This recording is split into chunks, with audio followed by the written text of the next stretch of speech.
झारखंड में विधानसभा के चुनाव 2024 में भले ही होंगे, लेकिन तमाम राजनीतिक दल अभी से ही समीकरण वोट को लेकर के बनाने में जुट गए हैं। ये हम इसलिए कह रहे हैं कि दरअसल संथाल पर तमाम दलों की निगाहें हैं। खास करके अगर सत्ताधारी दल की बात करें तो जेएमएम का गढ़ रहा है संथाल, वहीं बीजेपी पूरी तरह से कमर कसकर संथाल में अपनी पकड़ को मजबूत करने में जुट गई है। ये हम इसलिए कह रहे हैं कि दरअसल झारखंड प्रभारी बीजेपी के जो नवनियुक्त हैं लक्ष्मीकांत वाजपेयी जी, उनका सीधा झारखंड आगमन संथाल के धरती पर होता है। हमारे साथ बातचीत के लिए मौजूद हैं बीजेपी प्रवक्ता प्रदीप वर्मा जी। प्रदीप जी, क्या लगता है कि झारखंड में सबसे महत्वपूर्ण जगह संथाल बन चुका है? क्या बीजेपी भी अपनी पकड़ को मजबूत करने के लिए संथाल पर फोकस कर रही है? देखिए, झारखंड के 81 विधानसभा सीटों में से 18 संथाल परगना से आता है। तो निश्चित रूप से हमारी प्राथमिकता भी रहती है कि उस क्षेत्र में जो वर्षों तक उपेक्षित रहा और जिसको कहा जाता है कि सोरेन परिवार का गढ़ है, वहाँ अगर बदहाली की स्थिति देखें तो आज भी रोना आता है लोगों को। लेकिन पिछली जब सरकार थी रघुवर दास की, तो उन्होंने फोकस किया उस क्षेत्र पर कि संथाल परगना को कैसे मुख्य धारा में लाना है। तो इसके लिए उन्होंने कैबिनेट, ताकि वहाँ पर बुनियादी सुविधाएँ भी बढ़े, उसके अलावा जन सामान्य को ये लगे कि सरकार उनके दरवाजे तक आई है। तो वो लक्ष्मीकांत वाजपेयी जी ने अगर अपने दौरे की शुरुआत वहाँ से की है प्रभारी बनने के बाद, तो मैं समझता हूँ कि इसको कोई आप उद्देश्य के साथ जोड़कर नहीं देख सकते। एक तो बाबा नगरी है वो, चूँकि पहला आगमन था उनकी झारखंड की धरती पर उनका, तो बाबा नगरी में उनका पूजा पाठ का भी कार्यक्रम था। उसके पश्चात उन्होंने कार्यकर्ताओं से मिलते हुए धनबाद बोकारो होते हुए रांची आएंगे, यही कार्यक्रम। लेकिन फोकस इसलिए हम कह रहे हैं कि मुख्यमंत्री भी 2 दिनों तक उसी क्षेत्र में रहते हैं। साहेबगंज के कई इलाकों में वो कार्यक्रम में शामिल होते हैं। फोकस संथाल में एक मैसेज देने की होती है। विकास काम का जो शुरुआत है वो ये बताने की कोशिश कर रहे हैं कि संथाल पर मेरी पकड़ है और पकड़ मजबूत रहेगी। झारखंड पर अब जेएमएम का कब्जा, पकड़ जो है वो मजबूत हो चुका है। इसको लेकर क्या कहेंगे? देखिए, मैंने तो कहा कि सोरेन परिवार की पकड़ की बात कही जाती है, और कल ईडी ने भी यह साबित कर दिया कि उनकी पकड़ काफ़ी मजबूत है वहाँ। तभी तो पंकज मिश्रा जैसा व्यक्ति जो उनका विधायक प्रतिनिधि हुआ करता था, उसने 1000 करोड़ से अधिक के अवैध उत्खनन किए। तो भारतीय जनता पार्टी आज उनसे प्रश्न पूछ रही है कि भाई ये पैसे गए किसके पास? झारखंड मुक्ति मोर्चा को तो यह भी बताना चाहिए। मुख्यमंत्री जाएँ अपने क्षेत्र में, चूँकि उस क्षेत्र से विधायक चुने गए हैं, उनके भाई विधायक हैं वहाँ से, तो आना जाना लगा रहेगा। लेकिन उस क्षेत्र की बदहाली के लिए जिम्मेदार कौन है? जो लूट हुई, उस लूट कथा का लेखक कौन है? और जो पीछे लोग थे, पर्दे के पीछे हिस्सेदार लोग, उनको भी बेनकाब करेंगे।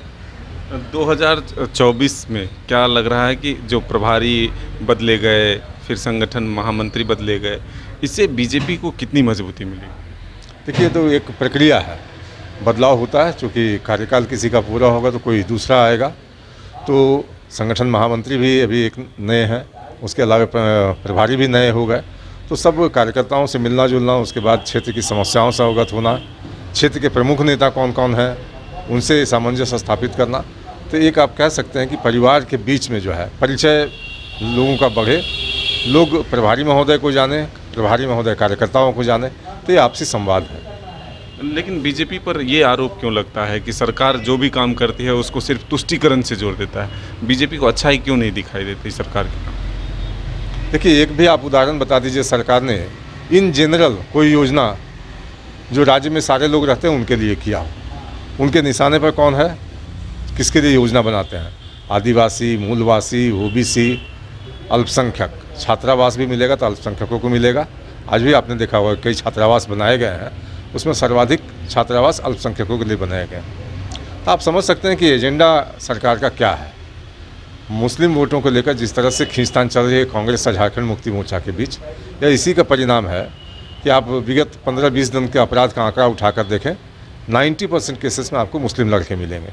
लेकिन सरकार के किसी अधिकारी का या फिर किसी मंत्री का आप बयान बता दीजिए कि इस घटना की उन लोगों ने कभी निंदा भी की हो। चूँकि उनके मुख्यमंत्री के क्षेत्र में घटना घटी तो मजबूरी थी, लेकिन बसंत सोरेन 1 सप्ताह के बाद वहाँ पहुँचते हैं, तो इनकी प्राथमिकता है।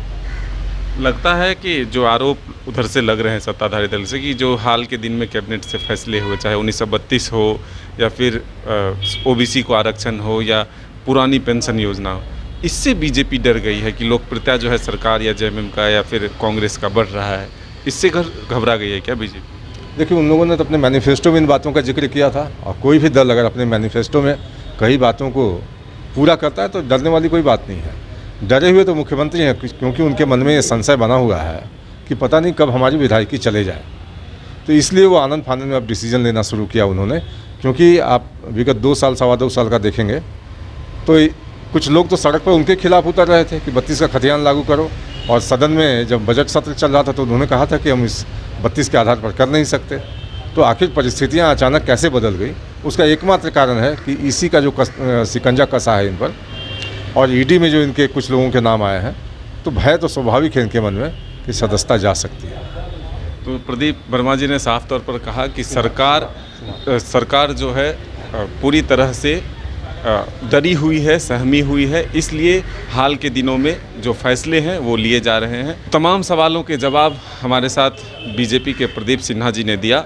कहा कि सरकार जो है वो डरी सहमी है, मैनिफेस्टो के वादे ज़रूर पूरे कर रहे हैं, लेकिन ईसी ने जिस तरह से शिकंजा कसा है उससे जल्दबाजी में ये तमाम फैसले ले रहे हैं। हालांकि 2024 को ध्यान में रखते हुए बीजेपी की तैयारियों को लेकर के भी कहा कि हाल के दिनों में जो बीजेपी के पदाधिकारी बदले गए हैं वो निरंतर प्रक्रिया के तहत है। हाँ, लेकिन बीजेपी पूरे राज्य में अपने कार्यकर्ताओं में ऊर्जा भरने की कोशिश ज़रूर कर रही है। अपने सहयोगी विकास के साथ मदन सिंह, न्यूज़ 22 को रांची।